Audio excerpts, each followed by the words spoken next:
And welcome back to the Dawn Show. We are live and we are local. So we're talking about being fit, being happy. And for you, maybe happiness is not going to that 9-to-5 job. Maybe it's finding a way to make money while you're staying at home. Maybe you've got kids at home and you want to be with your kids and be a hands-on mom, but at the same time bring in some cash. So here to tell us more about how to do that, we've got an expert in the house. Meredith Elliott Powell is here, and we have your best-selling book, which is Winning in the Trust and Value Economy. It's so good to have you here, Meredith. Well, thank you. I'm excited to be here today. So tell me about, first of all, why you wanted to write this book and why you want to reach out to especially women to say, you can do this and here's how. I wanted to write this book, but especially for women, because this is an economy ready-made for women. You know, we have reached a time where buying a product or service is easy. You could sit right home and Google it and do it yourself. You don't have to even go out and shop. So this is an economy that's become about relationships. The economy isn't down, what it is different. And understanding how to be successful today is a little bit different than it was before, and it's all about relationships. And who's better at relationships, the little things and caring about others, than women? Absolutely. So what you're saying is, because we have the internet and social media, you can reach out and grab people in essence and have that relationship. But then also, what are you saying, for example, if you can cook, if you can, because a lot of people say, oh, I can't do anything. Yes. So it's valuing what you have. Uh-huh. We have become what is known as a niche economy, and little types of businesses are popping up all over the place. I was leaving the gym the other day and saw a basket full of healthy snacks. And it was a stay-at-home mother who needed to get a little bit of extra income, fabulous cook, who has designed this business to make healthy snacks, healthy meals, even healthy dog treats. And she's built a whole business around it, even has a few people working for her right now. So there are all types of businesses that you can start. I mean, another one that I love, who isn't trying to get rid of things around their house?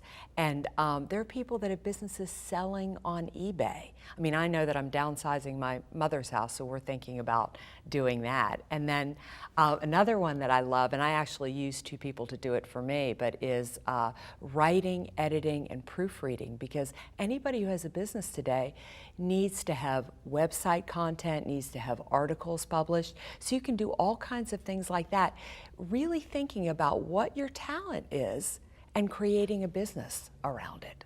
And in other words, how do people know how to do that? You think of mommy bloggers.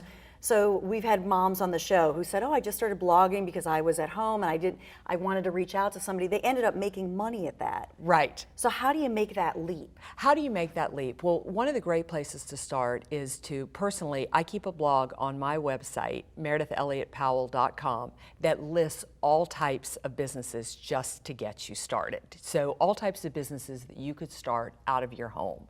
But the other is just start to listen at PTA meetings, or when you're at a party or at a function. What are the challenges?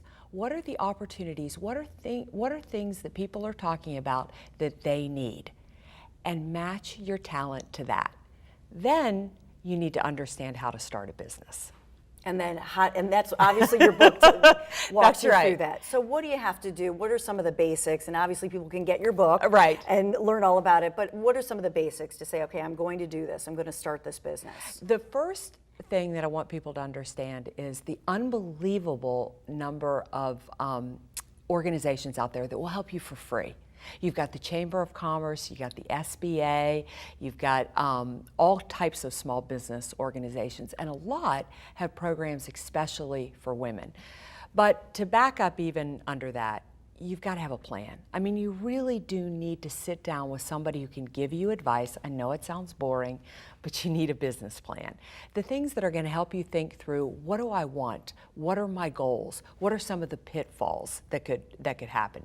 Thinking things through. And then you do need a budget.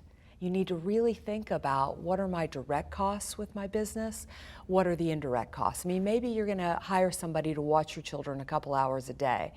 All of those things are going to be expenses into the business. So you want to have a budget and then you want to double it. And I love what you said in your book about beware of borrowing against your own home. Yes. And that was great advice. You know, it sounds like a crazy piece of advice, but you never want to mix personal and business finances. I have been working with small businesses long enough to know Because you were in the banking industry, so you've seen it all. Exactly. Something's going to go wrong. You know, your best laid plan, something's going to go wrong, and never risk your home, never risk the things that you need to protect your family. And the great thing about business today and working from home today is you can start small. All you need are 1 or 2 clients to get you going, work out the kinks of your business, then expand from there. But that's probably my best piece of advice. Start small. Yeah, and make sure you can do it, right? Baby steps. Yes. Meredith Elliott Powell, thank you so much for being here. Well, thank you. It's great advice. And coming up, we're going to talk about getting fit, not only showing you some great exercises, but also a non-invasive procedure that promises to reduce 1 inch of fat an hour. Wow. Stay right there.